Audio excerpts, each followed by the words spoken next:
Let's go to Austin in Greensboro, North Carolina. What's going on, Austin? Hey, how's it going, guys? Thank you for taking my call. You bet.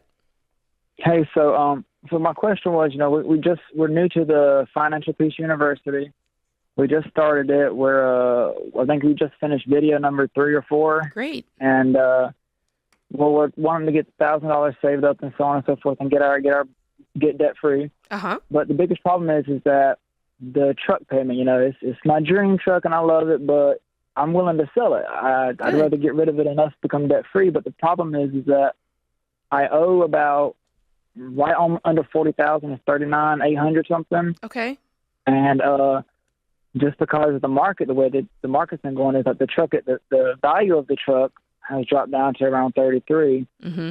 And so I'm wanting to sell it, and it's $880 payment. And it hurts. How much do you make a year? Last year we made $65,000, I think, myself. Okay. But I started the new year off on a raise, and that's actually how I got the class. I was talking to my boss about what's going on, and he's taking the class, so he bought it for me, which was awesome of him. But the biggest problem is trying to get rid of this truck. It is drowning me. I obviously have to have a vehicle to get back and forth to work in. Well, how's your credit? Have 3 kids. How's your credit? My credit is not very good. If you were to go to a credit union around town to see if you could maybe get this $7,000 to bridge that gap, do you think you could do that? Possibly, but then I feel like because we were thinking about that, but then the problem would be if we do that, then we'll have to find a down payment for something else, because whatever we get has to be. We have 3 children, me and my wife do, so I can't just go get an old moped. What's your other car? What's your other car? My wife's car is a Ford Explorer. My car is a Chevrolet Silverado. It's a big Does truck. she work outside the home? She doesn't know, but she uses the car to take the children to school. So what if she dropped you at work, took the kids to school, picked you up? Listen, carpool with a friend. Carpool it. There's so many options. My husband and I were a 1-car family for 10 years, and my sister, who they both worked on opposite ends of town with 2 boys, were a 1-car family for 5 years. It's a pain in the butt, and it's inconvenient, and you have to do a lot of planning and scheduling. But you want to know what you don't have? An $880 car payment. Yeah, exactly, yeah. So there's only 2 ways to get out of this. Either you come up with the difference, that's $7,000 plus what you need to get another beater car, or you get that personal loan from the credit union to cover the difference plus what you need for the other car. Yeah. But there's no life hacks here. This is one of the riskiest parts about going into debt for vehicles. And let me tell you, Austin, you're not the first one to call the show this week being underwater on a car. I know it's happening all over America because people got starry-eyed when they got that dream truck, and now it's a nightmare. Preach. And dude, you make $60,000, you drive a $40,000 truck. Ooh. I don't drive a $40,000 car, and I'm a millionaire. Yeah. What were you thinking at the time of purchase here? So, at the time, the car I was driving back and forth working blew up on me, so we had to go to the dealership and get something. Watch what your words there. You had to go to the dealership? We chose to go because we had to get a vehicle. Thank you. That's all I asked for, is a little honesty. Yeah. I'm playing with you, but you see how all of these decisions happen because, well, we had to, and the car blew up, and it's all stressful, and we had to go $40,000 into debt. Mm-hmm. That's the American way right there. And the reason that people don't have, let me take it one back further, George. The reason that people's cars blow up and they think, oh, instead of paying the bill to get it fixed for $700, I don't have $700, so I'll just go get a brand new car, is they've had payments forever. And they had so many payments that they didn't have any money saved. And because they didn't have any money saved, they had to go back into payments. It's a wheel, and you've got to break that cycle and get out of the wheel. Because if you get rid of this $880 payment and either you carpool or you find a way to, get a couple $1,000s and get a beater, you are effectively breaking that cycle. And instead of $880 going to CarMax or Ford financing, it's going to pay off your debt, but then it's going to go to build you a nice, cushy emergency fund. And the next time your car blows up, because it will, everybody has car issues, you're going to just go down to Christian Brothers or wherever you get your car fixed, and you're just going to hand them the cash for $770 or for $1,250 when something happens. And you're not going to say, well, my only choice here is to get a brand new car on payments. You're going to be prepared for it. So let's break that cycle. Absolutely, yeah. I agree with you. We got to get the income up. And if that means the wife is going out to work when you get home from work so you can watch the kids, or you're getting that second job, we need to come up with this money fast. And that means selling stuff. Do you have any other debt? Yes, we do. Including the truck, total is like $55,000. So you got another 15 on what? Cards.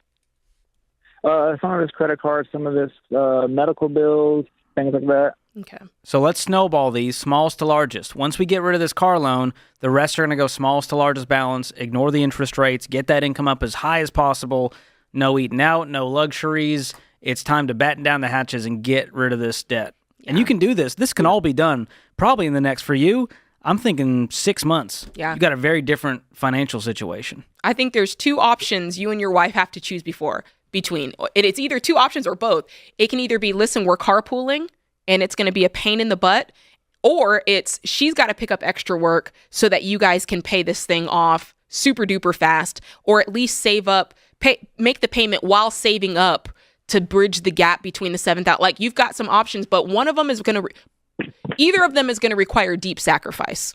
And there's no getting around that part of it. There's no easy button really to hit in this equation. So I think that's the hard part that they're going to have to choose between, George. Well, it just makes me think, Jade, debt always requires sacrifice, but it's a much more painful sacrifice than the other kind, which is we're going to sacrifice and save up and pay cash for this car with delayed gratification. We're going to only buy the car that we can afford, which is going to limit what kind of car we purchase. Yeah. That's a different kind of sacrifice, but it's much more painful on the other side when you're trying to clean up a mess and interest is hurting your ability to knock this debt down. And you got 3 kids, and we have the mortgage, and we got the student loans, and it all just starts to weigh on you. The pain of staying the same has to become greater than the pain of changing.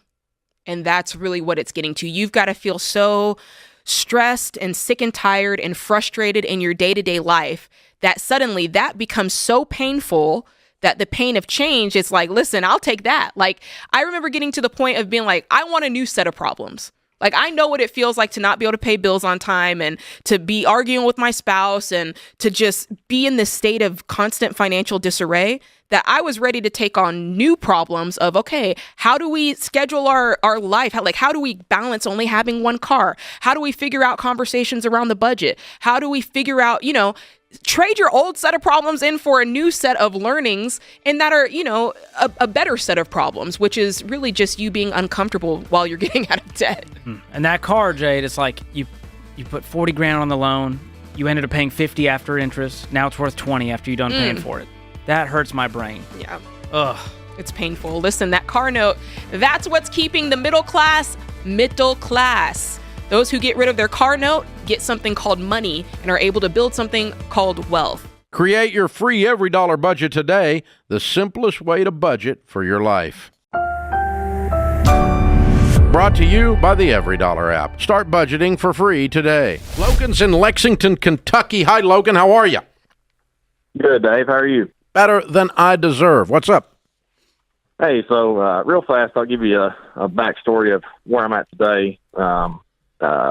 April of 22, my wife and I got married. Before we got married, I had about $30,000 in my bank account. She had $5,000 student loan and $17,000 car note. Pretty much as soon as we got married, paid that off, got that out of the way, took care of. We then rented an apartment for a year and decided we were going to stay there until we had enough money to put a good down payment on a house. Unfortunately, after that year, we had an opportunity present itself to buy a home from a family friend at a pretty well discounted price, well below what the home value was. We knew that it was too much house for us. It was a 4,200 square feet house. $315,000 is what we paid for it.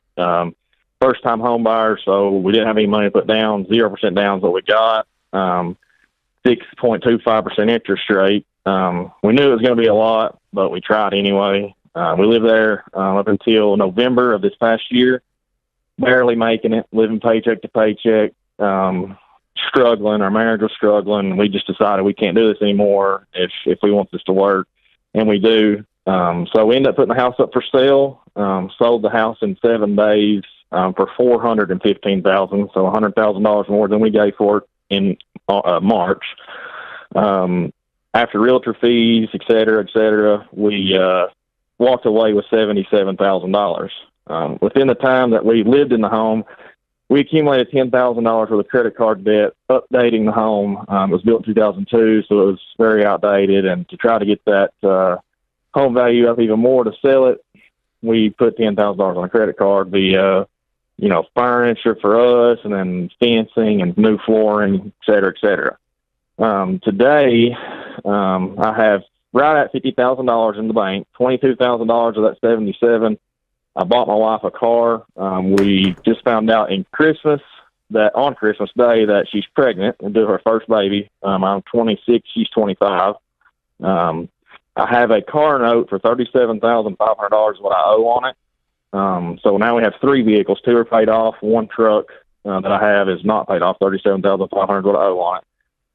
The reason I have what are you truck, smoking that you go buy a $37,000 car after you just sold a house because you couldn't breathe? No, it was $22,000 is what I paid for her car. I already had the $37,000 car loan before. What do you guys make a year? $130 together. Good Lord. Okay. Yeah. Well, like I said, I've had the. All right. What can I do to help? You got a What can Willy we do to Wonka help ticket, dude, and you blew your nose in it. That's what you did, man. What can you? What can? How can we? You got $50,000 in the bank. After you sell both cars and pay your capital gains, you're probably even.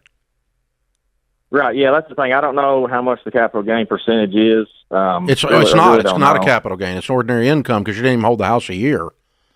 So it's a 35% tax on the actual gain, and the gain is not $415. The gain is after sales expenses, and you probably did some capital improvements on that credit card debt that you can deduct as well. So you probably have a $70,000 gain at 35%. Probably got a $20,000 tax bill. You need to sit down with the tax person and figure out what that is, but it's probably right around there. And you have cars you can't afford, and you went and bought another one. Right. Go sell both of them. Okay, and you're not going to, are you? No, I will. I'm thinking. What I'm thinking is, we live an hour from work, both of us. Well, we live rent-free now on her grandparents' estate. Unfortunately, they passed away. They had a house here they didn't want to sell, so we're living here rent-free. So what? Does that mean you have to be stupid with cars? No, it doesn't. Rent-free doesn't describe stupid cars. Right. So we're just trying to decide, should I sell my truck? Yes. And, yes. Okay, you should sell the car you just bought her. Okay. Y'all are broke people, man. Yeah. You're broke. You make $130,000 a year, and you've made a series of bad financial decisions that have caused you to be broke. The best way to do it is go back to the last time you were standing on solid ground, which is when you had a couple of junky cars that were paid for. And $100,000 cash in the bank. Yeah, that was a while back. But let's get rid of both of these. Get the best car you can get for cash. And figure out what your capital gains are. So the $22,000 car you bought her, did you use the $50,000 cash to do that, or did you go get a loan on that? No. We had $77,000 in the bank. Oh, so now you got $50 after buying that car. So that car is paid for. Yeah, we have 2 cars that are paid for, and one truck. My truck is not. Okay. So both of our cars are paid for. Oh, good. Then just get rid of the truck. Get rid of the truck and pay the capital gains. Right. That was my main question. Yeah. Okay, I'm caught up with you now. Yeah. But dude, you got to quit buying crap. You don't go buy a $22,000 car when you walk out of this disaster you just came from. It literally, it's the exact conversation you just had about breaking the cycle. We can't breathe. We got to sell this house. We sold the house. Hey, we got some money. Let's go buy a car. Let's buy a car. Let's get pregnant and then buy another car. And it's like, I can't breathe again. Well, what are we going to do now? We got to sell the car and do this and do this. Hey, we got some more money. Let's go get a. Yeah. It's like, thank God it's Friday. Oh, God, it's Monday. We're in this rent-free house. Well, it's got to have new floors and a new roof and a new this. Let's put on the credit card. We'll just pay it off later. We don't even have a house payment. I think you could be debt-free if you sell the truck and pay your capital gains and pay off the credit card and chop them up. and then you're going to have to make a decision to never do the stupid crap you've been doing for the past 3 years.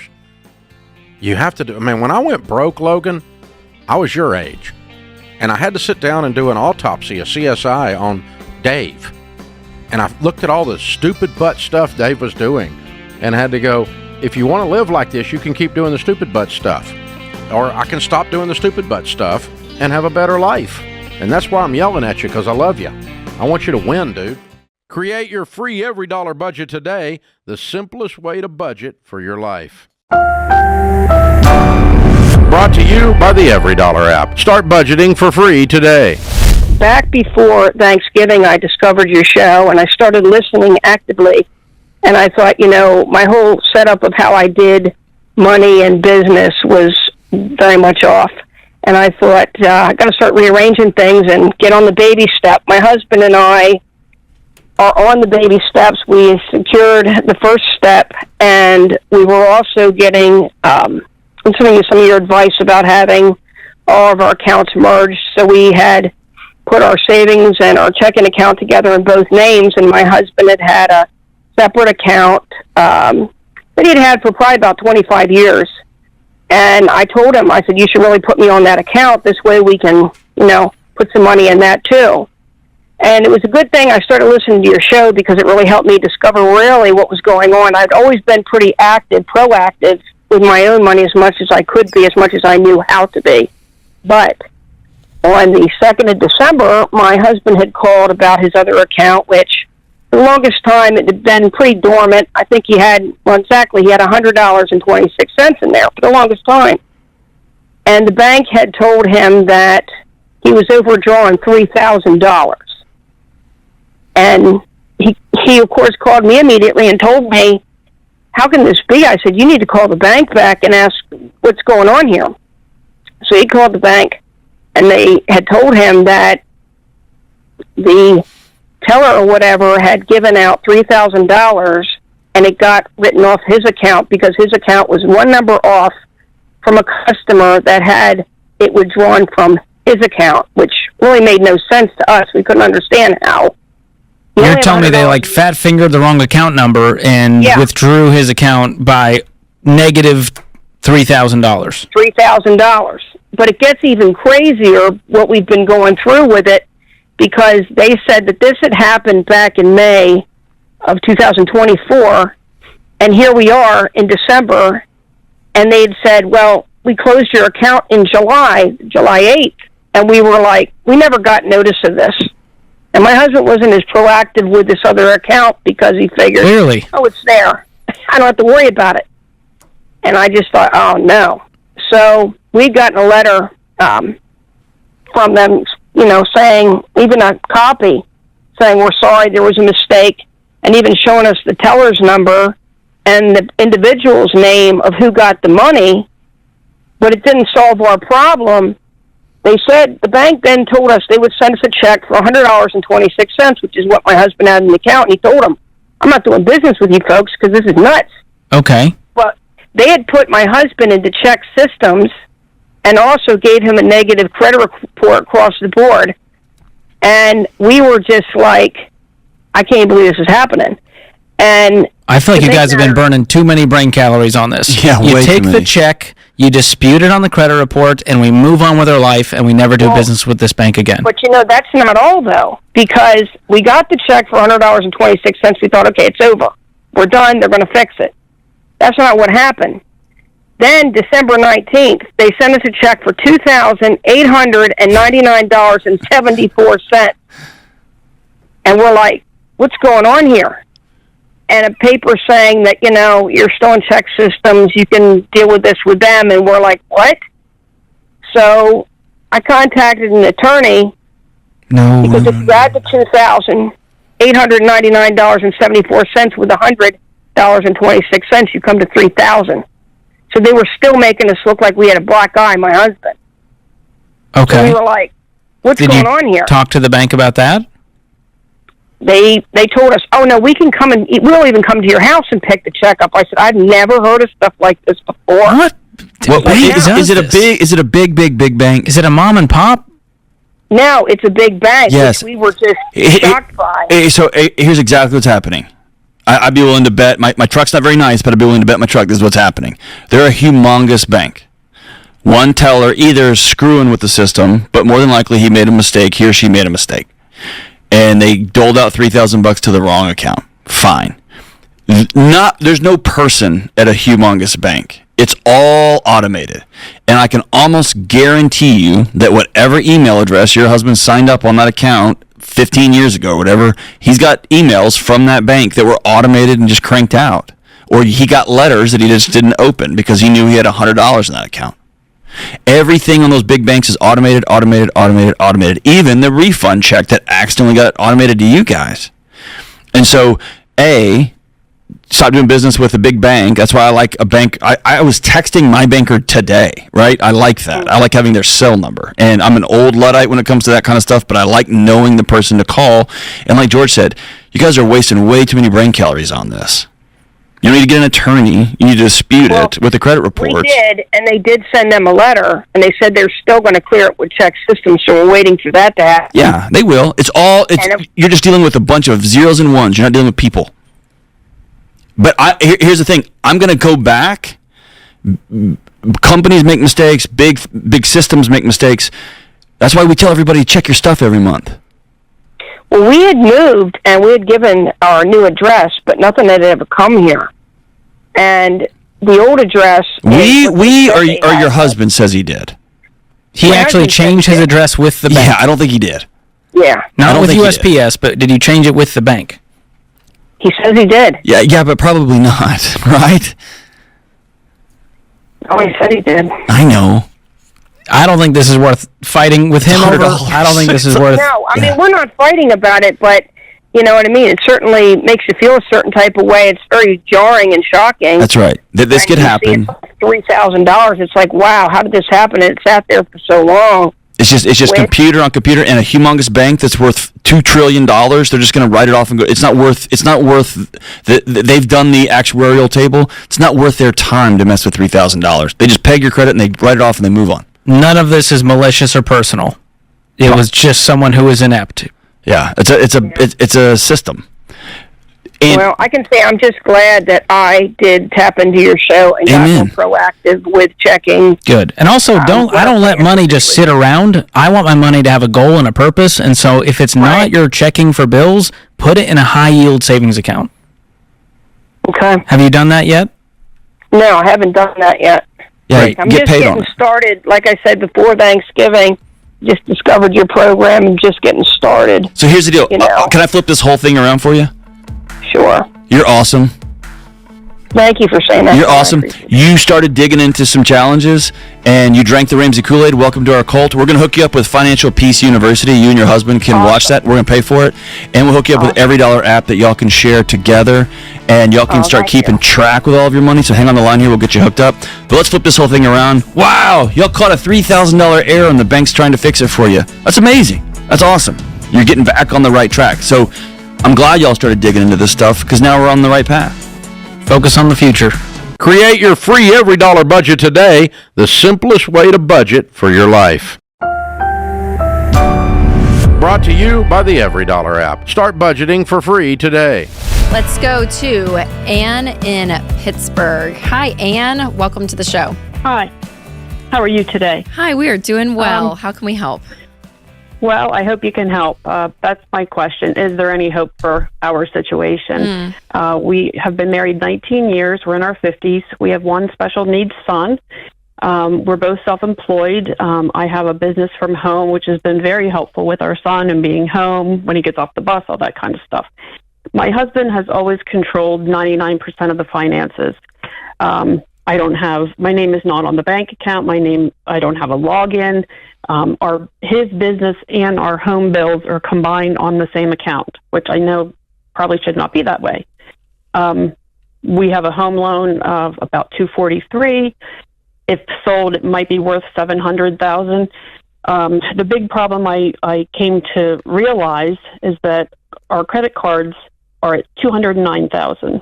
Wow. We have a car loan for $21,000, and some of the credit cards are his business only. But as far as I'm aware, in certain states, your debt is your debt, and half, debt and assets.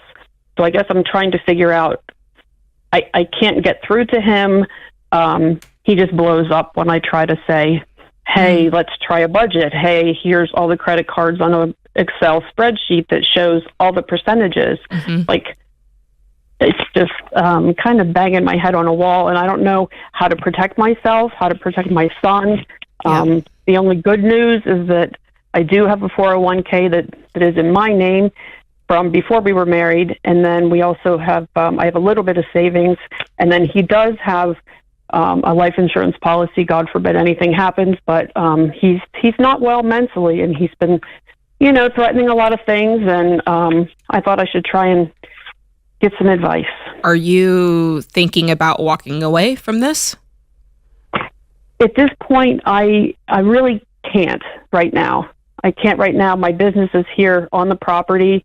And if I would leave, the other thing is I would be taking my autistic child away from the only home he knows, that he's had his whole life, his dogs, his everything that's comfort to him. And your husband's not open. Is he, I'm guessing based on what you said. I think he knows that he's in the toilet. I think he realizes, he's paying the minimums on the credit cards. That's it. And where's the revenue of your business going, Ann? What account is that going into? It's going in with everything else. I don't make much. Okay. Last year, I had it written down here. Last year, hey, do you suspect that there could be IRS debt as well? Because when you tell me that all the business bills and all the personal bills and everything's together, that sounds like a mess. I don't. I think he's pretty OCD about keeping track of stuff. Okay. Last year's gross income was $233, but then by the time we got to the bottom of the income is $26,000. Once he takes off depreciation, vehicles, all that kind of stuff. What type of business does he have? He's an electrical contractor. So he's making $26,000 a year. He's paying himself $26,000. Technically, yeah, and it's just him. He doesn't have employees. And what about you? It's just myself. And what do you bring in? What's your payment from your business? I'm lucky if I bring $10,000 or less.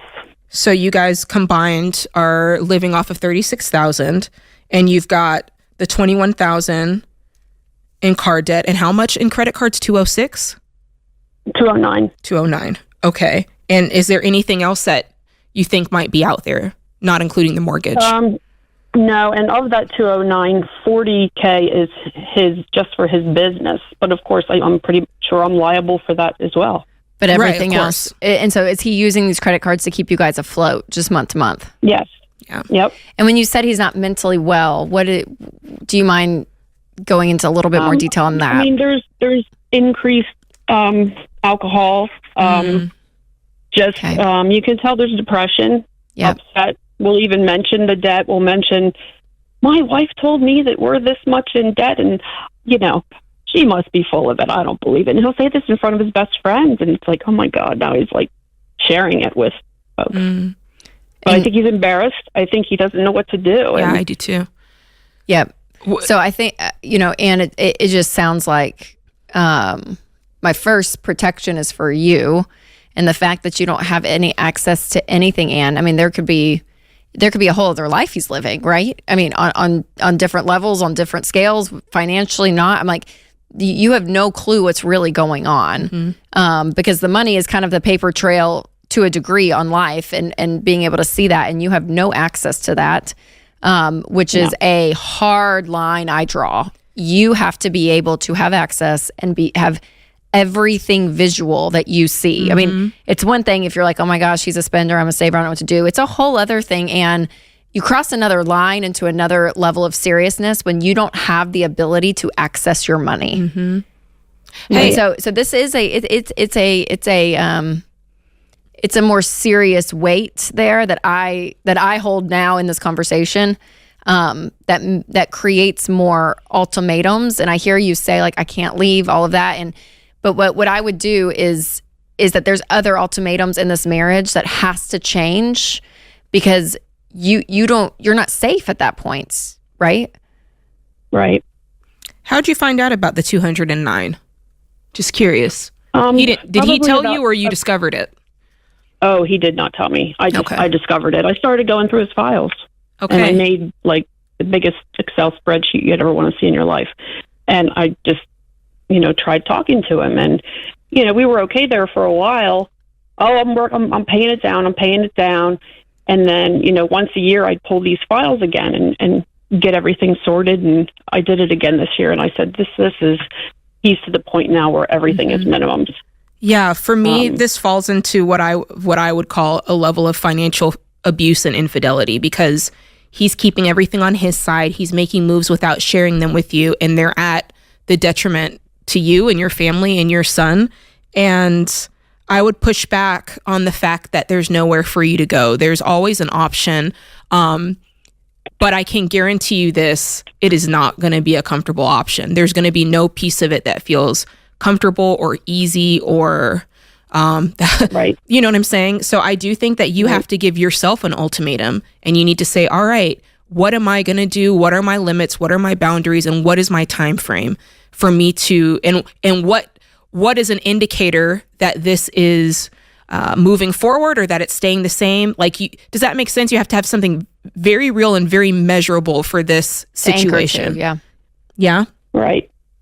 So whether that's I'm going to offer counseling and I'm going to give him 60 days to agree to it, or I'm going to ask him for these account passwords, and I'm going to ask him for, complete transparency, and I'm going to give him 45 days to wrestle with that and get to that point. You've just got to make it very clear, write it down on paper. If you have a friend, get a friend. If you have a pastor, find a pastor, but you need somebody who knows. Does anybody else know this is going on besides us two girls on the radio? Yes. Okay. Yeah, a few friends, close friends and family members. And what are they suggesting? What are they saying, since they know the situation even more? And they know him, and they know he's not right. He's yeah. I married the 37-year-old man who was set in his ways, and unfortunately, he is a collector. And that's where the money has gone. He collects things, and to the point I said, can we sell some stuff? So is he hoarding too? Are you in that sort of a situation? No. Okay. No, it's just enormous collections of things that are really our only hope. These assets that could help us get out from under this, but he's not willing to touch them. I'm not selling any of my stuff, he says. Oh, great. Because years ago he did. He would sell a stamp collection, or he would sell some other collection. So you're just seeing a deterioration. Yeah. So Anne, I would bring in a third party in that, and again, and it's so hard to say this on this side of the desk, because now Anne, we have to go, but you're going to be living this life. But not only is it a secret, but you're also behind. You're trying to live on $34,000 a year as well. So there's two ends of this that are really urgent. So I'm so sorry. I hope this was helpful to give him some ultimatums, but I so appreciate the call. Create your free Every Dollar budget today, the simplest way to budget for your life. Brought to you by the Every Dollar app. Start budgeting for free today. All right, Kenneth asks, I borrowed $35,000 from my father, but only repaid $7,500 because of my expensive lifestyle. What? You only repaid $7,500 because you're a person who lacks integrity. But we'll go from there. That's crazy. When he updated his will before he passed, he deducted the remaining $27,500 owed from my portion of the estate. I need the rest of my inheritance money. I live in a semi-expensive neighborhood and I am not in good health. What should I do? Number one, you picked the wrong two people to write into, brother. You did. I'm sorry. You need to move. You need to get over yourself, and you need to go to your local church and ask for forgiveness from both. Entitlement? My God Almighty. Good for your dad for deducting this amount of money that you didn't pay him back because you lacked character and integrity, not because of your expensive lifestyle, but because you chose to live expensively over your word that you gave your dad. and he deducted it from his estate. Good for him. That was part of the agreement. You didn't pay it back, so he did the next right thing. He shouldn't have loaned you the money in the first place, but he did. You live in a semi-expensive neighborhood. Move. You can't afford your neighborhood. Move. That is not your money. Don't refer to it as your money ever again. It's not yours.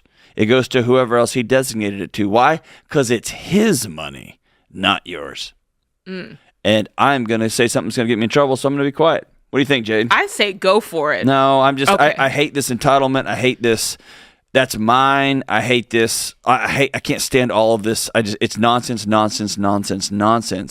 As though my choice to drive a fancy car and live in a big house overrides math, and it overrides character, and it overrides integrity, and more importantly, it overrides my relationship with my dad. Yeah. You know what the most important thing is? That I got expensive lifestyle. Shut up. Debt never matters to people until it's debt that's owed to them. And it's not debt. It's not debt. That's the thing. But I'm saying, for him, it's easy to look at this for Kenneth, it's easy to look at this $35,000 that he borrowed and go, I don't need to pay that right away. It's no big deal. I'm only going to pay $7,500 of it. But if the tables were turned and someone owed him $35,000, he'd want the money today. Well, let's be real clear about this. My dad deducted the remaining balance owed from my portion of the estate. This is not your estate. Yeah. This is your dad's estate, and it's his prerogative to dole it out however he wants to. He could give you a fish tank and a hammer and a high five, and that's what would be yours. You, because you're an entitled brat, looked at how much he owed. You probably tripled it, and then you spent that money in your mind. And then when it didn't come to you in the form of a check, you threw a little temper tantrum and you said, well, I want my money. It's not yours. It's not yours. He could leave all of his money to your brother or to your sister, which is what I hope he did, and look at you and say, you were not a son that honored your word. And so I'm going to choose to spend my inheritance. I'm going to choose to divvy up my estate in a different way. He's allowed to do that because it's his money, not yours. Never was yours, never will be yours. So stop referring to it as your portion of the estate, as your inheritance money. It's not. Case closed. If you can't afford to live in your semi-expensive neighborhood and you're not in good health, then you need to move. You need to get on the exchange and try to get some health insurance. You need to figure out something else to do. But sitting around complaining about money that's not yours and that never will be yours, and legally or otherwise, is a waste of your time and energy. And I'll be quiet. Standing ovation. Good job. That's my second Rihanna reference in a very short period of time. Sometimes that was need good, John. A couple of Rihanna references just to balance the world back out. That was good. Okay. You're right. It was very if you've been around me, I don't get mad. Pop off, John. I don't get mad about hardly anything. I never do. In fact, you don't. I get too much criticism for not getting fired up about stuff enough. I can see this bothers you. I like it. I can't, because this is our country. The government owes me. My professor owes me an A. No, he didn't. You didn't do A work. You didn't do A work. I pay this whole attitude. Yeah. Shut your mouth. Be quiet. Yeah. I had a conversation with my son. He's 14. He's going to be leaving middle school and heading to high school. And so we're starting to have more poignant. We've been having breakfast together once a week for years. And we're starting to move into more of a poignant, hey, here's kind of my thoughts on alcohol as you get into high school. Here's my thoughts on sex. We talk about sex all the time in my house, as you can imagine. But here's some more specific things. Like, I'm going to start being more specific about, I believe in God. Jesus is important to me. My faith's important to me. Here's what that looks like, and here's my seasons of doubt, and here's my seasons when I walk to. Real talk. It's more intentional. Yeah, real talk. And we were talking about his grades recently, and he said, but I've been working so hard. And I said, I know. But you are entering into a season of life that for the rest of your life, effort doesn't matter as much as the outcome. And we have to see it in front of us. And this attitude of, you just give me mine because I can choose, I can do what I want, and the effort, it's not real. Yeah. And this kind of nonsense is breaking up families. It's breaking up culture. It's breaking up communities. And it's insane. It's insane. Can Kenneth be upset that his brother and sister got more money than him? Sure. Be mad. That's fine. But move on with your life. Yeah, move on. Move on with your life. Be mad. You don't get to just live in an expensive area and be like, that's what I wanted. No, dude. No. Yeah. That's a really good point. Be mad and move on, and don't let it steal your joy or steal your peace, because what he's listed here, it's nobody else's problem. It sucks that he's not in good health, but that's not his dad's problem. No. You know? And so there is something to that. Create your free every dollar budget today, the simplest way to budget for your life. Brought to you by the Every Dollar app. Start budgeting for free today.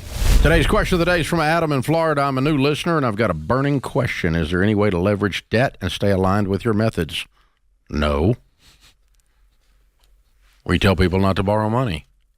I mean, you don't have to listen to the show but about 30 seconds to figure that one out, dude. It seems to me as a WT employee that the only way to attain outsized financial freedom would be to reach C-level suite corporate America. Oh, brother. Or become wildly successful salesperson. Oh, brother. I recognize that there's much more to life than acquiring wealth, but if there was ever a time to take a shot at entrepreneurship through acquisition or buying short-term, long-term rental properties, that'd be now. You sound like a TikTok ad, dude. I would also prefer to be my own boss rather than an officer of a large company. Okay. So you don't want to work for a large company, but here's the thing. You have created a world in your mind that says that the only way to become wealthy is go borrow a bunch of money and buy real estate, other than do things that you don't want to do, which is be a C-suite or whatever. The truth is that C-suiters don't become that wealthy that often anyway. So that's a misnomer.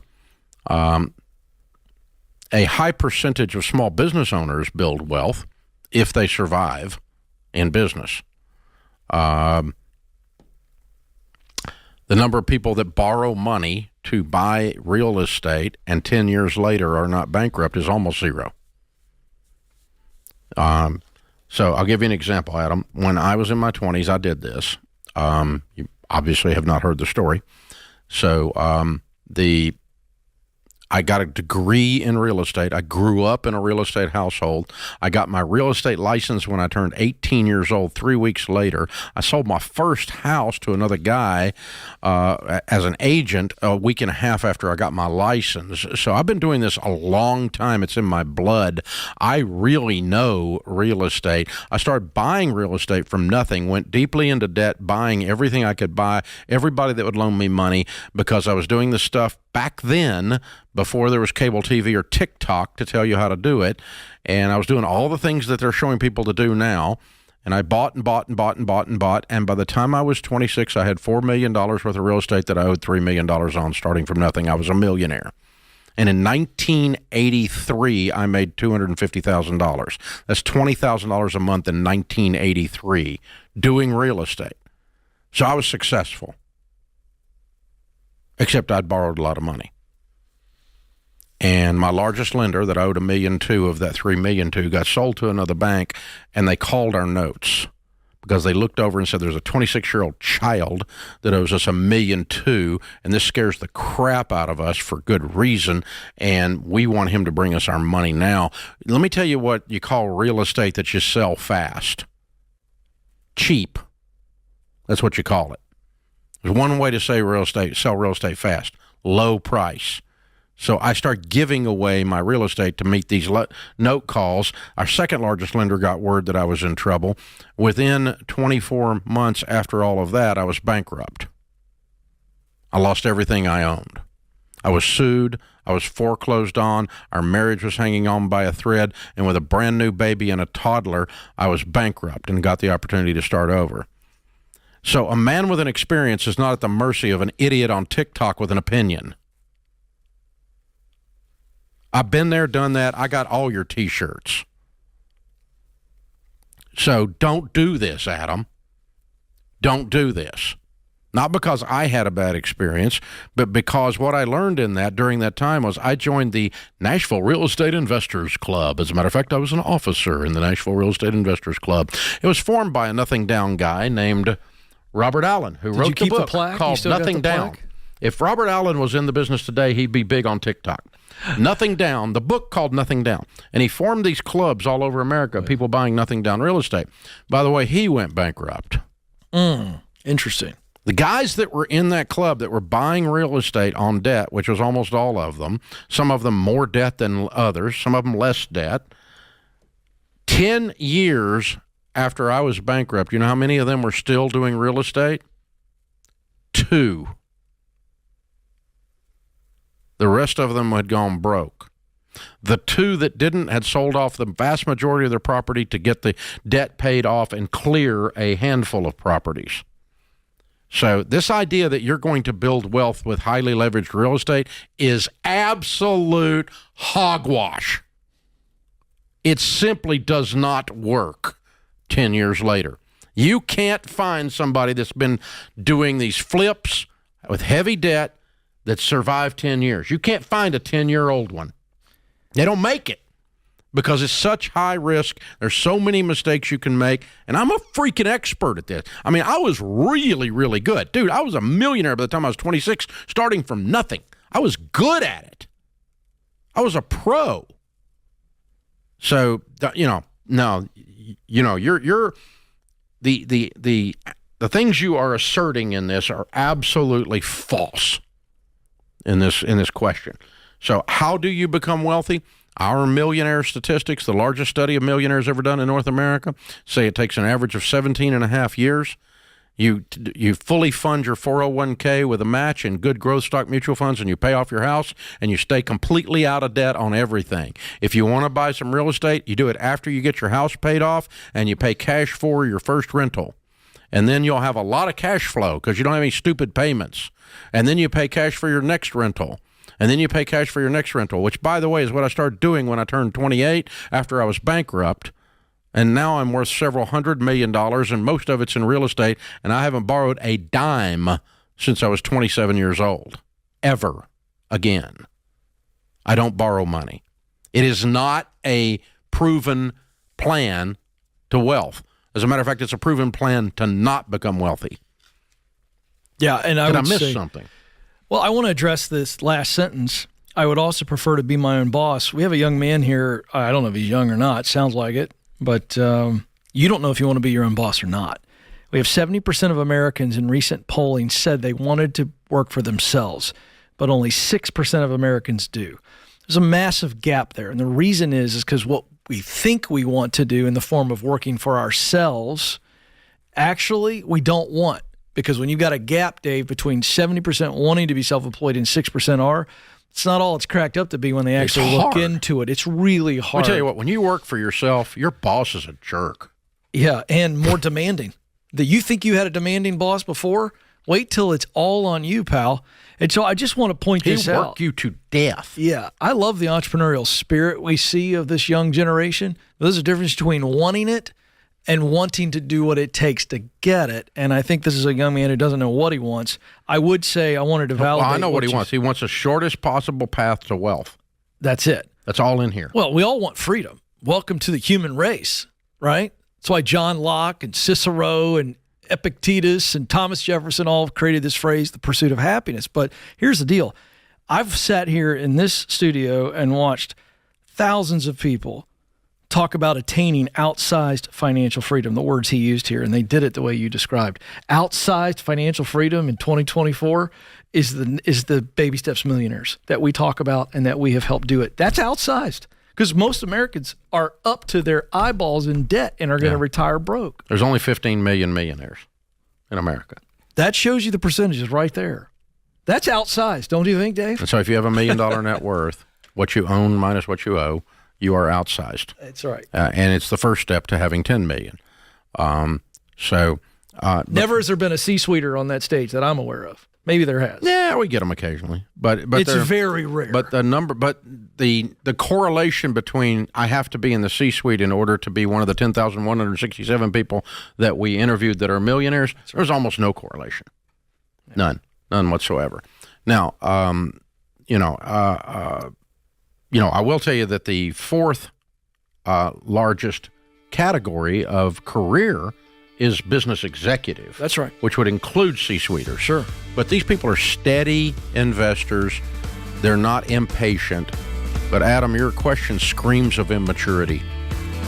It screams of, I want it now, and I want it easy.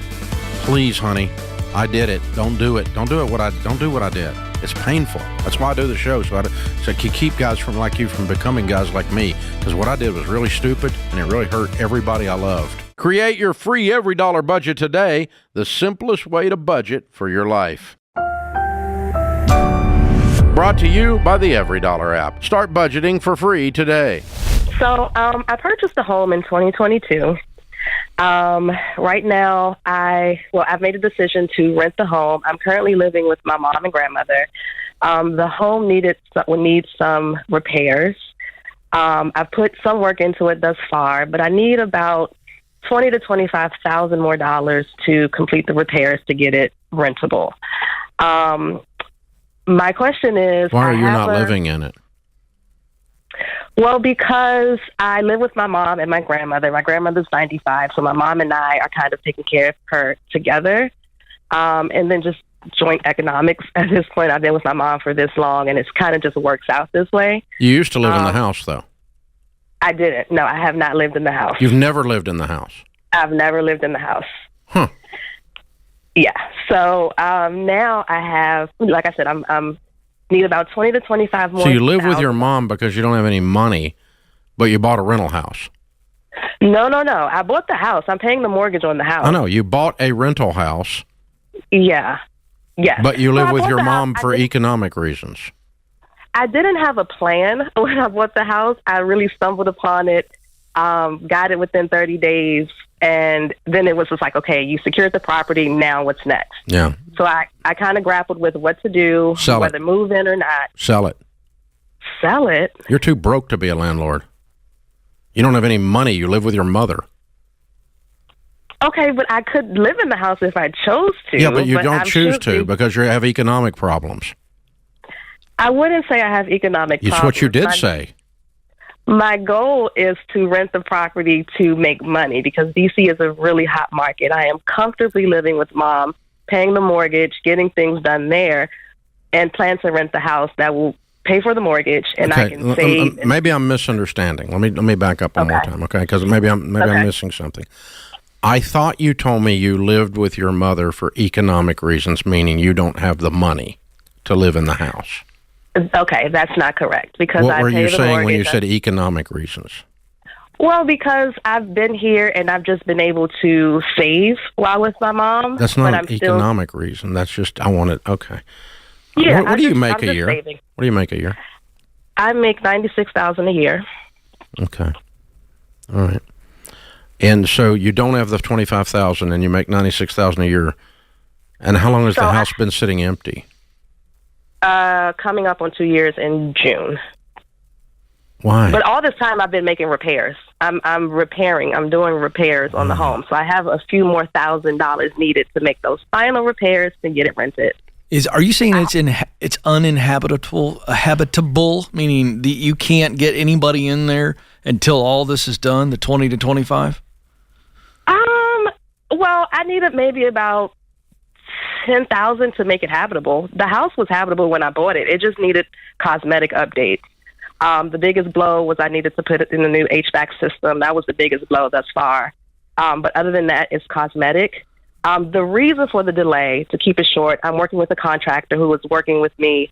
So I'm working with his schedule. And it's kind of like just a slow process. Yeah. What do you do for a living, hon? I work in disability rights. Okay. I've been buying and selling real estate since I was 18 years old, and I'm 63. I own several $100 million worth. I love real estate. Real estate is not a magic silver bullet to make you okay financially. Right.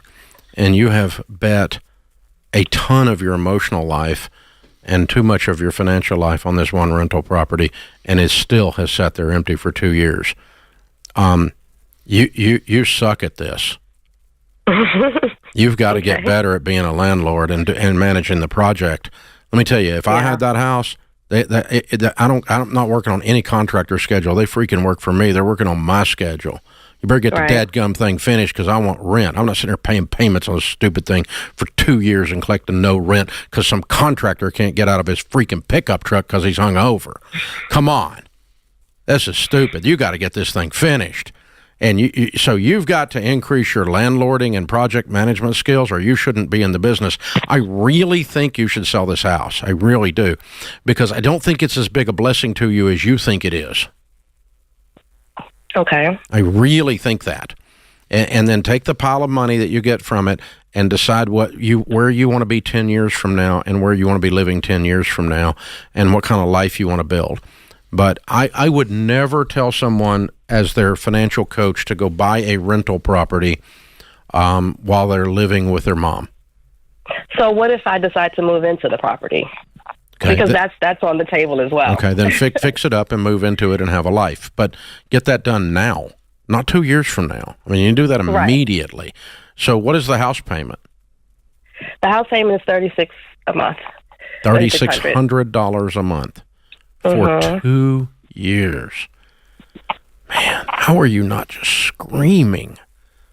Because I'm comfortable. I mean, I'm able to pay the bills. Exactly. Everything is.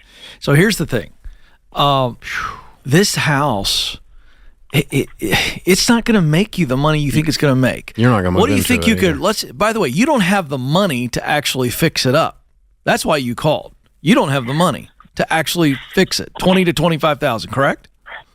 Correct, but you're right, and I think even with this extra point, you're still going to be right. I was really calling to ask about pulling from a previous employer 401k. I have 48. That's an easier answer. Okay, I don't have to get that one. I think I can actually convince you of. Okay, so let's try this. If you pull money out of a 401k early before you're 59 and a half, you get charged a 10% penalty plus your tax rate. Your tax rate's 30% at $96,000, and so you're going to get taxed 30 plus 10 is 40% of the money's going to go to the government in taxes and penalties if you cash it out. Never use a 401k for something like this. It's like calling and saying, Dave, I want to borrow money at 40% interest to finish the house remodel that I've been working on for 2 years for a house I don't live in. No, absolutely not. Please, for your sake. Not because I'm trying to be mean to you, or because I don't think, not because I think you're an inept person. I don't think you're an inept person. I don't think you're good at this landlording and rehabbing stuff. You've proven it. Your track record's horrible. And so for your sake, sell this house. And when you get ready to buy something later, buy something that you can just move in and that you're going to live there. And you're going to build a sustainable life for Grace. That Grace looks up 20 years from today and says, gosh, I'm really glad I bought a house. It's been a great place to live. I've made some money on it. I've been able to manage the cash flow on it. But, I mean, you're sitting over there with Mama and Grandma doing nothing. Please don't borrow money at 40% interest. Please sell this house for Grace's sake. Create your free Every Dollar budget today, the simplest way to budget for your life. Brought to you by the Every Dollar app. Start budgeting for free today. So I'm wondering if I should go back to nursing school to get my nurse practitioner degree this fall.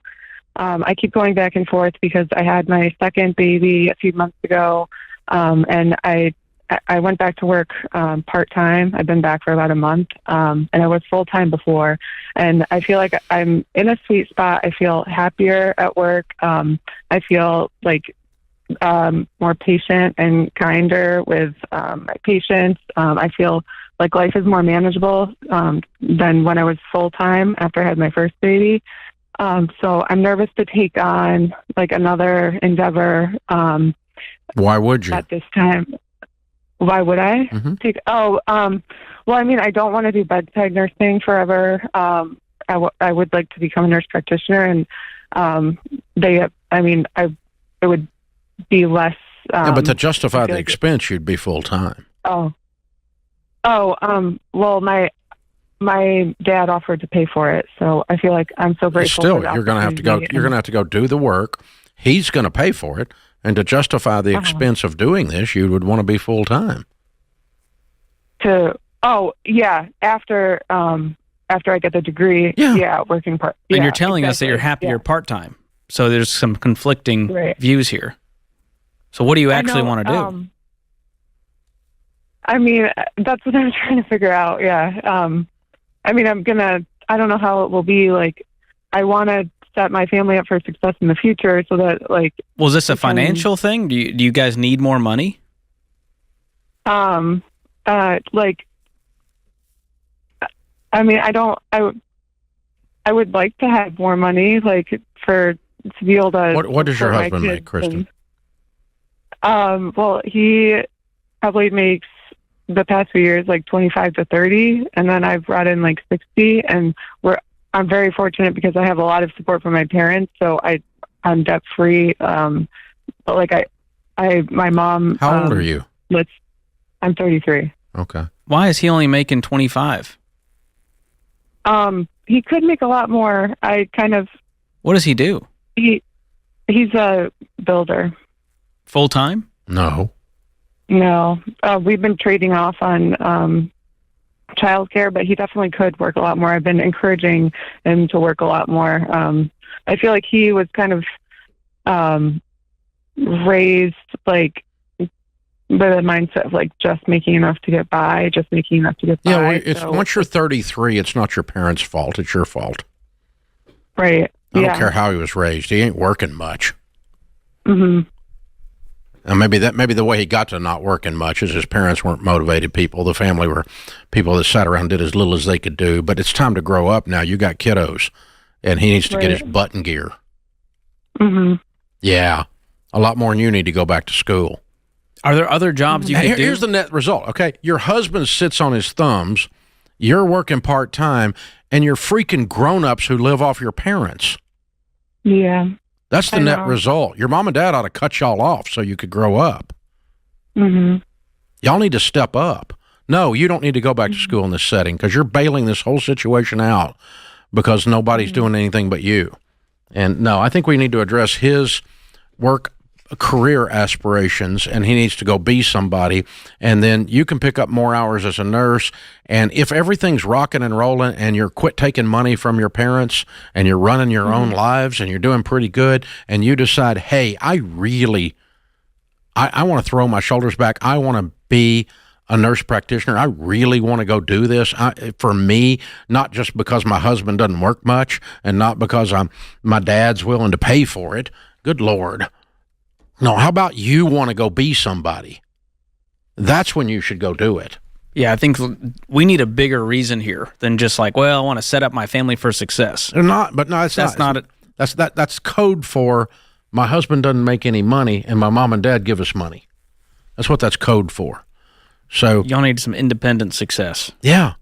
And you guys ought to get, lined up, get yourself going. You have the ability with a nursing degree to work as much as you want to work or as little as you want to work.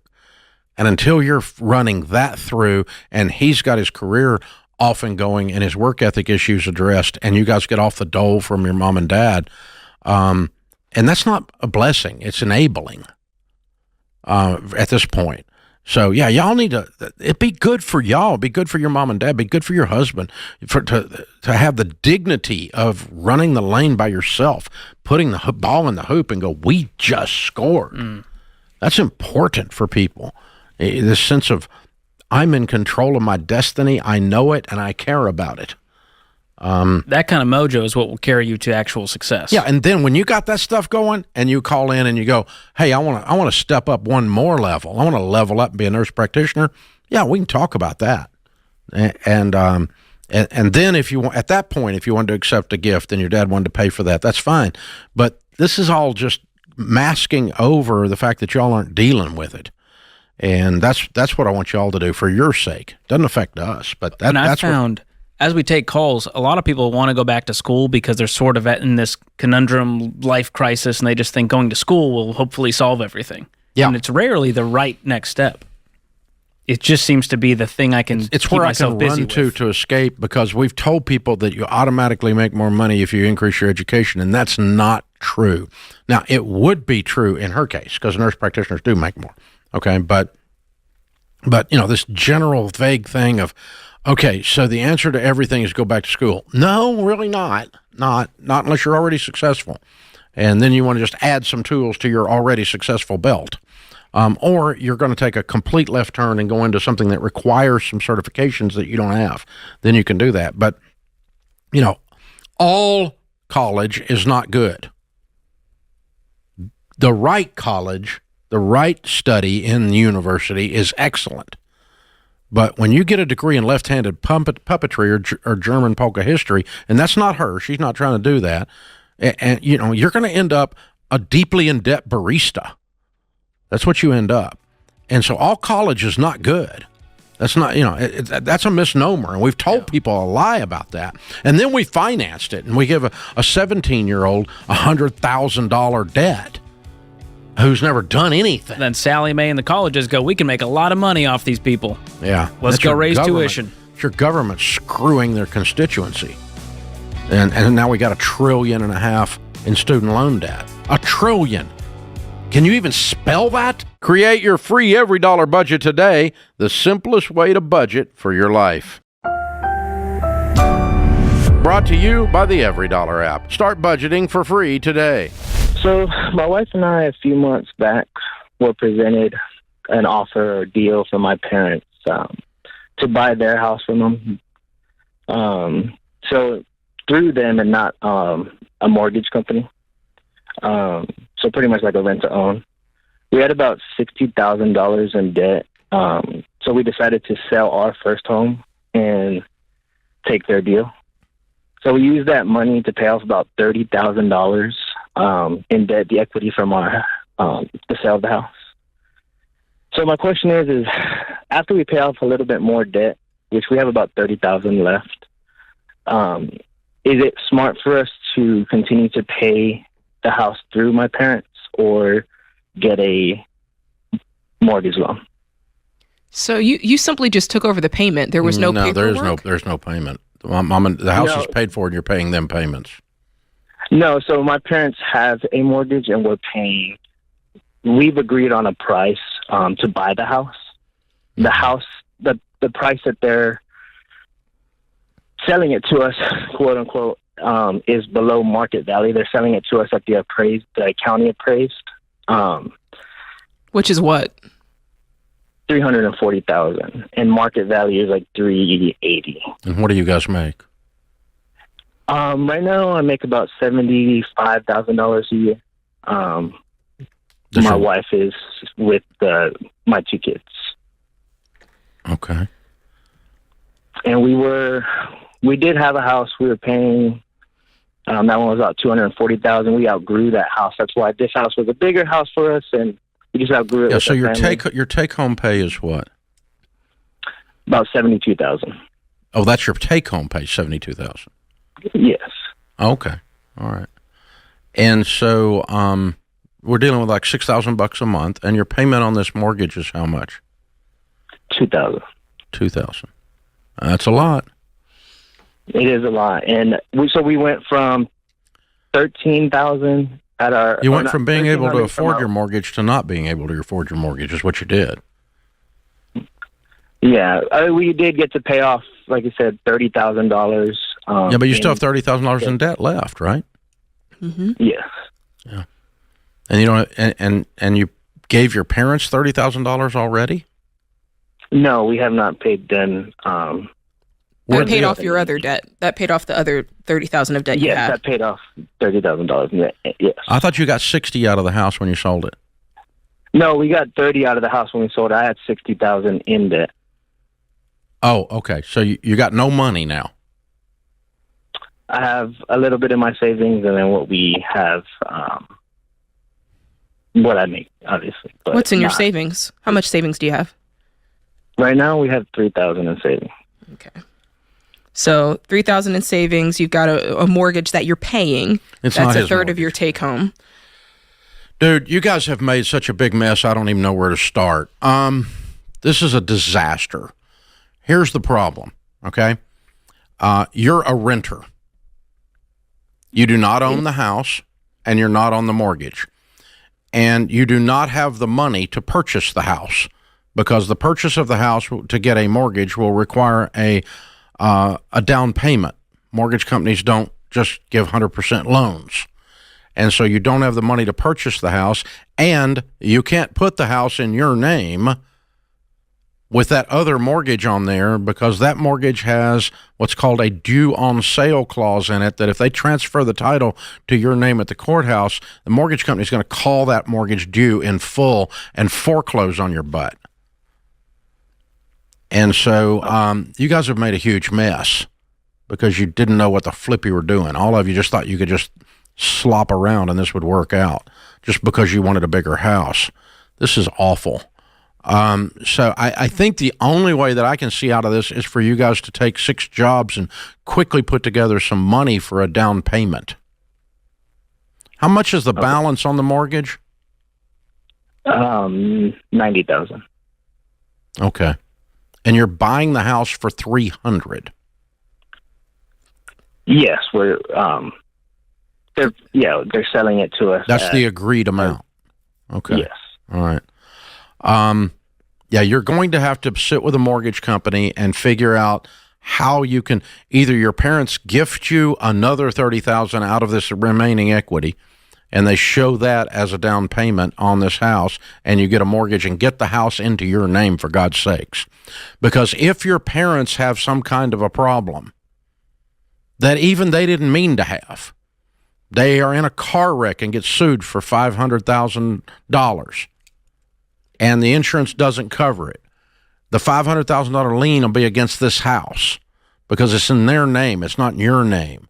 So everything that they do ends up on this house because it's in their name, not in your name. So every day that you sit there acting like this is your house when it's not your house, you are in dire risk. And so that's why this is such a bad deal. Well, my question is, why can't you just agree to be renters?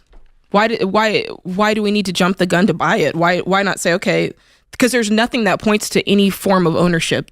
The parents own the house. They're on the mortgage. They're on the title. So you can just sit there and be a renter. Just be a renter. You can do that. Get in a better position to where you can buy. Except you went and rented a house you can't afford. Yeah, they did. You went and rented. I mean, it's yeah. Well, they might. How do you have a $2,000 payment? Is that what he said? He said $2,000. On $90,000. On $90,000. So they're making profit off of them. They're not. It's. Yeah. Okay. So this is, this was a bad plan, top to bottom. And I'm not real sure how you're going to get out of it other than quickly to come up with a down payment and try to qualify for the mortgage and get the house and the mortgage into your name. That's the only thing I can come up with. The sooner you do that, the better off you're going to be, because in the meantime, you're just paying off somebody else's mortgage. Mm-hmm. You went from being a homeowner to being a renter. And if something happens with one of them and there ends up with liens on this property, you're never going to get the property. And believe me, in 35 years of doing what I do, I run into that a lot, because people who do bad deals have a tendency to do other bad deals. Sure. Yeah, that's a good point. Bad deal meaning don't know what the flip you guys were doing. You just wandered backward into this and thought you could pull this off. And so, you really need to sit down and start talking about how you can get a mortgage, how quickly you can save up the down payment to do that. And if you can get any credit from the equity reduction, from the price reduction towards a down payment, as far as the way the mortgage company looks at it. In other words, if they're willing to sell it to you for $340, do we instead show it at $360, and the mortgage company shows that $20,000 as a gift from your parents? There's a possibility they can do that. So I would look into that. But this is a classic case of I want a bigger house, I can't afford it, and I did it anyway. And that's what you got yourself into, Joshua. I'm sorry. Wow. I hope you get out of this with your skin. Create your free Every Dollar budget today, the simplest way to budget for your life. Brought to you by the Every Dollar app. Start budgeting for free today. So I'm reaching out today. I feel like I'm a Ramsey kid growing up. Your theme song has been like a jingle in the household through the last 26 years of my life. I'm reaching out today and kind of nervous, not sure kind of what to do at this point.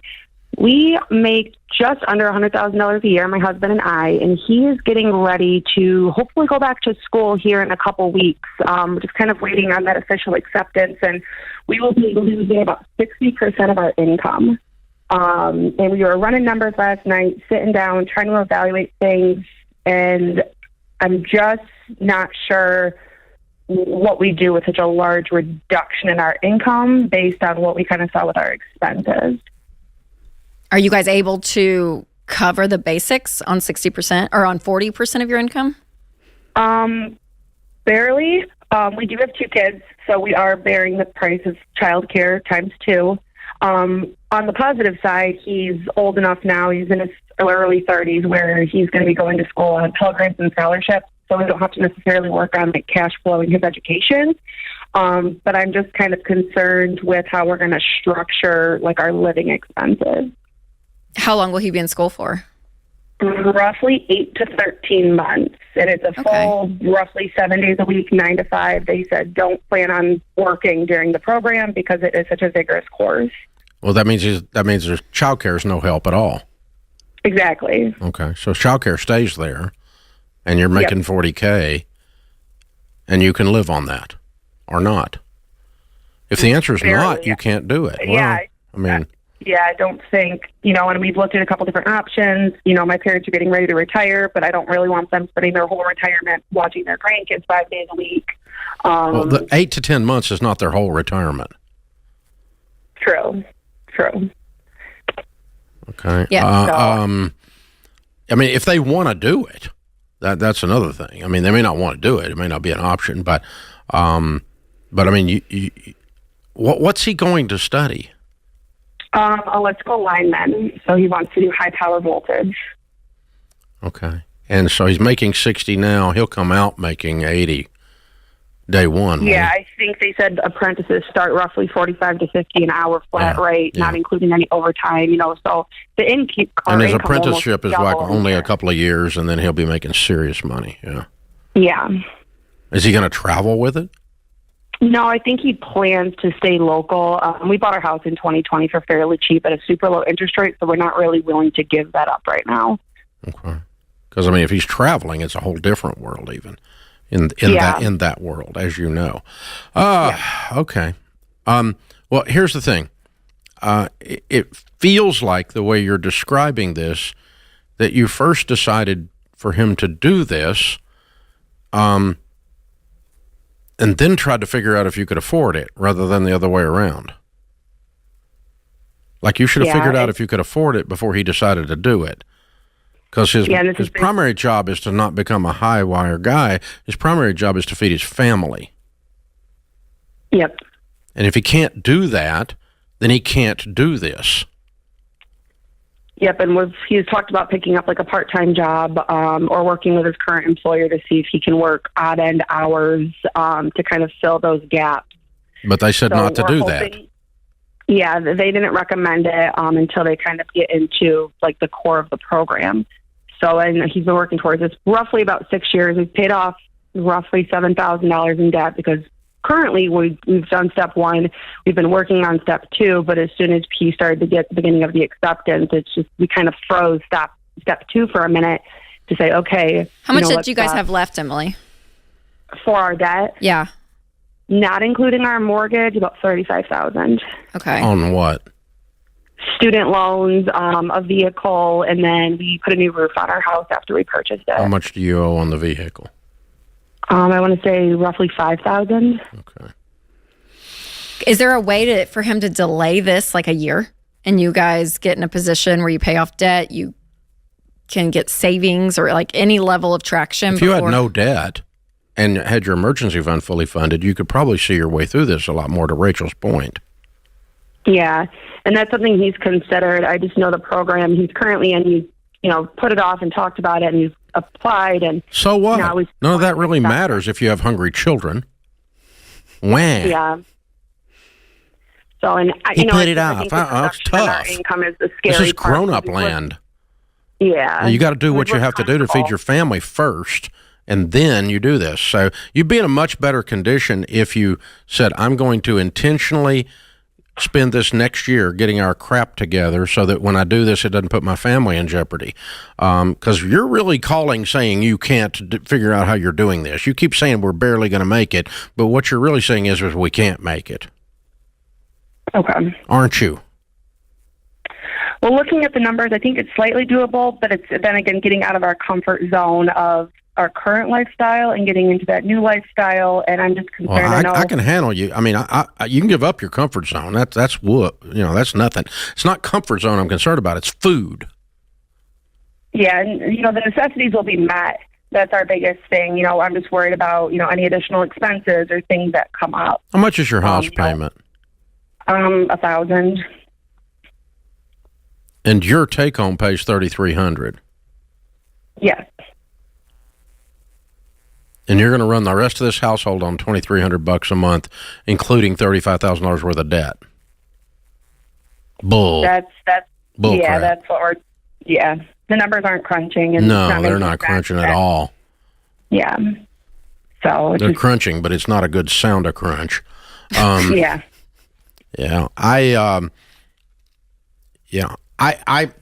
I would wait, Emily. Listen, honestly, I'm not a dream killer, but I love killing nightmares. Yeah. And so I don't want to kill his dream, but if his dream puts his whole family, you call me back 8 months from now, yeah, he went, but we're in foreclosure. I'm not going to sign you up for that and have my stamp of approval.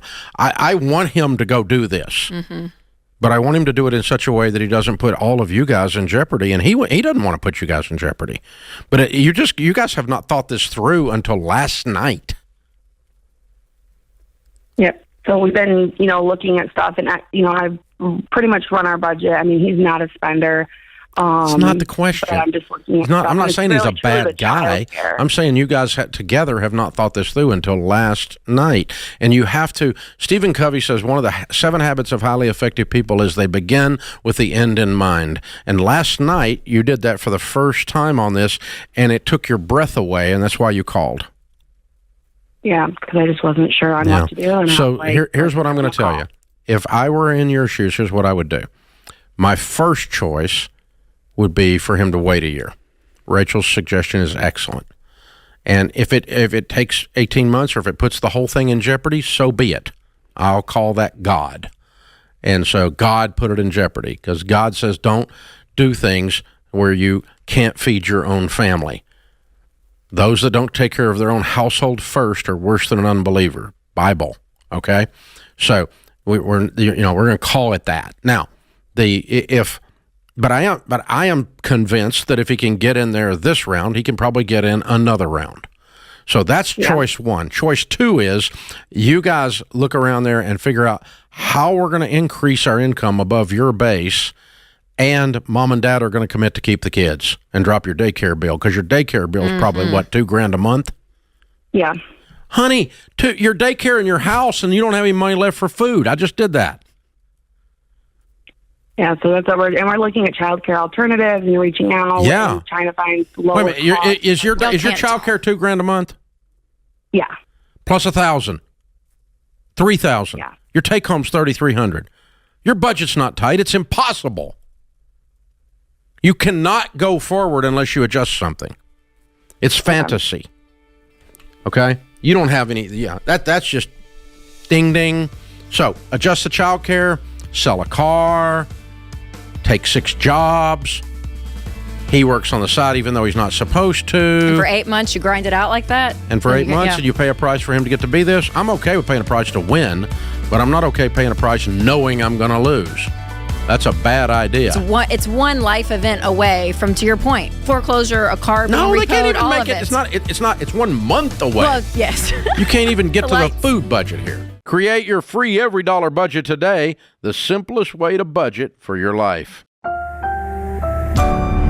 Brought to you by the Every Dollar app. Start budgeting for free today. So let's go to the phone lines where we have Dustin in Albuquerque, New Mexico. What's going on, Dustin?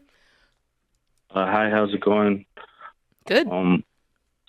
Well, I this past year, 2023 was my first full year of owning a house. And I had always heard people who own houses don't really get a tax return back. So I went to do my taxes, and sure enough, he said I was going to get like $100 back, and their fee is like just over $300. So he recommended I take some money out of my 401k from 2023 and put it in an IRA and he said if I put like $4,000, I would probably get like at least a $700 or $800 return on my taxes rather than $100 return. This guy's fired. I wanted to instantly. Keep talking. Really? So keep talking. What I but, understand man, is you're going to get a $100 refund right now. Yeah, like 100 and their something. fee to work with the tax pro is $300, and you don't have the $200 to cover it. Is that the well, problem? I was gonna put it on my credit card, and he said, "Well, if you want, you could do this, and it would cover our fee, and you would get, some money back." he suggested a 401k loan. Is he saying to withdraw the money from the 401k, or is he saying do a transfer from an old 401k, do a direct rollover? What exactly was he saying to do? If I understood right, he wanted me to roll over like $4,000 from my 401k from Is this an old employer? From my earnings from 2023. No, I'm still working with this employer. Well, okay. You're not going to be able to do a rollover unless you leave that employer.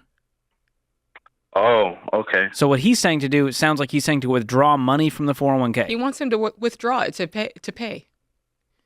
Yeah, which to will withdraw cause you to and pay put like it in an 35% penalties and taxes in order to do that. Oh, okay. I didn't know that. Listen. I don't trust this tax guy. First of all, he's missing a few brain cells. Here's the thing. Telling you to do this so that you can cover the $200, $300 fee you owe George, him? we can't. We're expending way too many mental calories trying to understand that this tax guy is whack. Here's the thing. Here's at the core of this. You're getting $100 back. That's great. That means you didn't overpay taxes. And, you have to pay them for their services. So I think right now you've just got to break your mind for a moment because what's happening is normal. Like, I don't pay that much in taxes and I have to pay my tax guy. Like that right there is actually normal. What should happen is what I should say. What's normal is people get back $8,000 and they don't even feel that they paid their tax professional because they're getting back these exorbitant amounts and they're thinking that they won the lottery and that their tax guy did something wonderful for them when really all they did was just loan the government money all year long and didn't even collect any interest on it. And so I kind of want to reframe your brain there and just go, listen, it's great. You didn't get a tax refund back. That just means you didn't overpay the government. You had access to all of your money all year long, which is a good thing. And now you got to pay these guys for their services. No harm, no foul. Like that's the way it should be. So when do you have to make this payment? Well, we were doing my taxes this past weekend, and he just put it on hold. Until I looked into. He told me to look into the IRA and to see if I could take money out of my 401k. But then I heard about you guys. I've never really listened to the show, but I heard about you guys, so I thought I'd call and ask. I'm so glad you did, Dustin. Truly. So here's the deal. I'm going to go. How much can I work? What can I sell in order to make $300 to pay this guy's tax fee? But then I'm done with him. And we're not taking out 401k loans to pay our tax guy for our income tax return. Okay. And I don't know if I can ask too. I've always wondered about like a Roth IRA. Should I just stick with my 401ks or should I consider moving to like a Roth? Do you have any debt? Just the house. Just your mortgage payment? No credit card debt, no car payment? Well, I have a little bit of credit card debt, like $600, but that's debt. I travel for work, so I use my credit card like to eat. And I travel for work. I use my debit card. Yeah, and that way I can't go into debt. Mm-hmm. And if they're causing you to go into debt, they need to provide you a company card for that. But do not put company expenses on a credit card because if something happens, you're on the hook. If they fire you or whatever, and they're like, we don't even know what you're talking about. That's not an expense anymore. You're on the hook for that bill, dude. Well, to be honest, I do the credit card because I can't really afford to put anything on my debit card. Like I literally. Then they need to provide you some petty cash or some funds in order to do those things. But you should not be going into debt on a monthly basis to fund purchases for your job. Like hard line. But even if like they pay me back the very next week, because you're in debt. You're in debt. Your name is on the line until they decide to pay you back. Because what happens if you do something and you're like, listen, I thought that was an expense. And you're paying 25% interest on this balance in the meantime. Yeah. So, Dustin, the real question is, why don't you have any margin even though you don't have much debt? Right. If $300 is an issue. Yeah. I'm confused. Like, how much do you make? Well, after my taxes and my insurance, I get like $1,500 every 2 weeks. Okay, so $3,000 a month. Are you doing any investing right now into that 401k? No. Well, yeah, whatever. I mean, I don't know exactly how much it is, but it's just whatever my job put forward. Well, it's about to be 0% because right now you need $1,000 in a starter emergency fund because you're going to keep going back into credit card debt if we don't solve this. So pause investing down to 0 right now. Go get some side jobs, start selling stuff, pay the $300 to your tax guy, save up $1,000 in the emergency fund, and then let's get rid of this credit card debt, and then we can get back to investing. Hey, how much is your mortgage? So every month? My mortgage actually went up this year because they underestimated my taxes for last year. So it went up to just under $2,000. That's the problem. Goodness gracious. There's your problem, bud. Your problem. 2/3 of your money is going into this home. Yeah. The rule of thumb here is we don't want your mortgage to be any more than 25% of your take-home pay after taxes. And you are well above that. And that's why you're feeling the heat. That's why you don't have any money saved. That's why it's hard to pay this $300 tax bill. And your brain even considered the idea of getting a 401k loan for it. We've got to get this ship righted. Create your free every dollar budget today. The simplest way to budget for your life. Matthew's with us in Salt Lake City. Hi, Matthew. How are you? Hi, Dave. Thanks for taking my call. Sure. What's up in your world? So I went to medical school, and now I'm 3 years out of residency and enjoying the debt burden that goes along with going to medical school and kind of trying to deal with that and establishing life after training. And I've got a great job and a great practice. And cool. How much do you make? I make about $500,000 a year. Good. Well, you got a great big income. Yeah. Congratulations. Yeah, so how big a mess did you make? I owe about $350,000. Okay. So you're going to pay that off this year? Well, I hope so. Good. Well, here's the trick. I mean, 2 years is what I'm looking at. That'll work. The trick is... Yeah, with taxes and everything. That's about right. Yeah, the taxes are kind of what killing me, and that's where my question comes in that right now, because of the tax burden, I've been paying into my group's pension plan to kind of offset some of the loss that comes with my income. I wouldn't do that. I wouldn't do that. You wouldn't? No. You don't have a 100% tax bracket. Dadgum near it, but you don't have a 100% tax bracket. So you're putting $100 in there, and it's saving you taxes. I want you to do that later, but right now you need to clean up this $350. I would stop doing anything I'm doing. Anything until I get this $350 cleaned up and to completely focus on it. Obviously, you got to pay your taxes, but no, I stopped doing all investing. I stopped doing all retirement savings, everything till we get that cleaned up in baby step 2. And you're in an unusual baby step 2, but you have an unusual income, thank goodness. Yeah. So, even though, I guess I haven't felt about it that way because I feel like the money I'd make on the investment starting this late in my investing, if I were still able to pay it off over the course of, the year or 2 years, the benefit of the time that I've already lost in saving for retirement would outweigh. Dude, you make $500,000 a year. You're going to be okay. Yeah. You're going to be all right. You need to clean up this mess because here's the thing. Your peers... doctors they're an unusual breed in that they're fabulously intelligent and notoriously stupid with money. Right, with money, sure. And so, you just have to not listen to anything any of them say about money. So, don't take their investment advice, for goodness sakes. Yeah, just let's get the mess cleaned up. Because here's the thing. If your house is paid for, your student loans are paid off, you got no payments anywhere, you're making $500,000 a year. Yeah, you load that pension up. You load up a bunch of other stuff, and in 20 minutes, you're a multimillionaire. You're going to be fine. You're going to be fine. But your shortest path to stability in prosperous times and in down times, your shortest path to wealth in prosperous times and in down times is no debt. It just changes. It changes the way you feel when you go to work in the morning. Sure. Yeah.